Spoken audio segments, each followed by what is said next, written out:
Right, okay, so this is going to be just a little demo video of my new tool Hunter, which allows you to extract assets from the Division 2 and the new Avatar Frontiers of Pandora game. I'm going to showcase Avatar in this video, but usage of the tool is the same. So you can either click load file or drag and drop one of the SDF talk files onto the program. So I'm going to do that now. It'll just take a second to load the assets for display. All right, so here you can see we have about 238,000 assets to export. By default, when you first open Hunter, if you've never opened it before, you'll have these settings. So loading models, animations, images, and not raw files. Raw files are basically just in-game assets. They're more useful for modding purposes. It's just like basically any other asset that's not like one of these. And what I would do if you've just opened Hunter, I would go down to images and select convert to PNG. DDSs are just going to give you a headache, especially if you're trying to use them in Autodesk Maya or Blender, because Blender and Maya don't support the newer DDS formats that games tend to use. So going to PNG is exactly the same. It's lossless. You won't lose any quality there. And I would leave the model and animation formats the same. You can get cast import plugins on my website if you go to the Game Tools tutorial, or just by Googling cast plugins. I wouldn't change anything else in here unless you want to customize or you want to export files to. By default, Hunter and all my Game Tools will export right next to the program where you have it saved. You can customize that though with this option. There's anything else in here to change.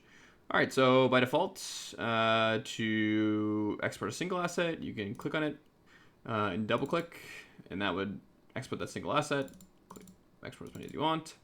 You can click export selected, so select a bunch of them, export selected.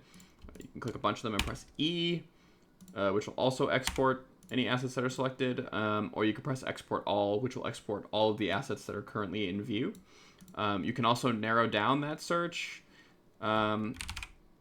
by typing something in here, and then if you were to export all, which I'll do in a moment, it will only export 880 assets, so the assets that you can see here.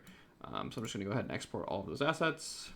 It's pretty quick, and they'll export right next to the program. You can preview models, textures, materials in the tool by clicking on an asset and pressing P on your keyboard, which will bring up a 3D view that you can look around in and get the assets. You can also quickly switch between assets by using the arrow keys and go through them. There won't be any textures in the preview, as well as there won't be textures exported with the model. That's because of the way that the game maps materials to models. It's kind of reverse of what a traditional game engine would have.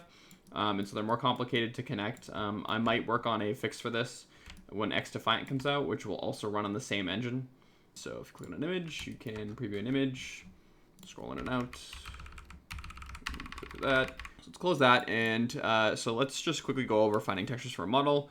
Luckily in this game, most of the textures have the exact same prefix as the model. So for instance, the avatar body is RNF body 01. And so since I have images selected, you'll see the model, the female and the male model here, and then the corresponding textures for the model are here. So if I just go to preview these, you'll see the normal maps, diffuse maps, and everything, and they correspond. And here's an example of a model loaded into Maya with an animation playing. I've already gone ahead and set up some of the necessary constraints. I am working on an extension to the cast specification to automatically create constraints based on the exported model. So in Avatar, there are arm and leg constraints that need to be set up in order for the animation to play properly. But if I just play this here, this is just a idle fidgeting animation. You can see it plays as you'd expect. This is actually supposed to be looping, so do it like that.